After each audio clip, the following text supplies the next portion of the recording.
இவர்கள் என்ன பண்ணணும்னா தன்னுடைய குடும்பத்தாரை எப்பொழுது பகைத்துக் கொள்ளக்கூடாது, நெகட்டிவ் வார்த்தைகள் பேசக்கூடாது. ஆஃபீஸில் இருக்கிறவங்க எல்லோருடனும் நம்ம ரொம்ப ஸ்ட்ரைட் ஃபார்வர்டாக இருக்குங்கிற பேரில் பிறருடைய மனதை புண்படுத்தி விடக்கூடாது. அது ரொம்ப முக்கியமாக இருக்கணும். 7ஆம் இடத்தை சனி பார்க்குறார். அப்போ கல்யாண விஷயத்தை கொண்டு வந்து கொடுத்துருவார். சனி பகவானுடைய காலத்தில் நிறைய பேர் கல்யாணம் நடக்குதுன்னு சொல்கிறாங்க பாருங்க. விருச்சிக ராசிக்காரங்களுக்கு, அவங்க குடும்பத்தில் உள்ளவங்களுக்கு இப்போ கல்யாணம் கூடி வரும். 7ஆம் இடத்தை சனி பகவான் பார்க்கிற போது ஃபாரின் யோகம், வெளிநாடு சொல்லக்கூடியது, வெளி மாநிலம் சொல்லக்கூடியது அந்த யோகம். இதனால் வரைக்கும் சரியான வேலை இல்லைங்கிறவங்களுக்கு அந்த வேலை கிடைக்கிற யோகம் கிடைச்சிருது.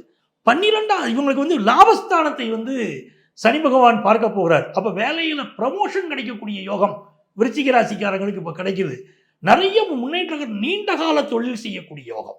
ஒரு பிஸ்னஸ் பண்ணுறாங்கன்னா ஒரு ஷார்ட் டேர்ம் பிஸ்னஸாக இல்லாமல் லாங் டேர்ம் பிஸ்னஸ் பண்ணுறது அதெல்லாம் பண்ணுவாங்க.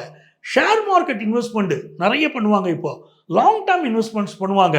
அதில் பெரிய லாபம் இவர்களுக்கு கிடைக்கும். அதே நேரத்தில் காதல் வயப்படுவார்கள். பல பேருக்கு காதலில் பின்னடைவு கூட இந்த காலகட்டத்தில் இருக்கலாம். விருச்சிக ராசிக்காரர்கள் மிக நேர்மையாக தன்னுடைய உணர்வுகளை வெளிப்படுத்தக்கூடியவர்கள்.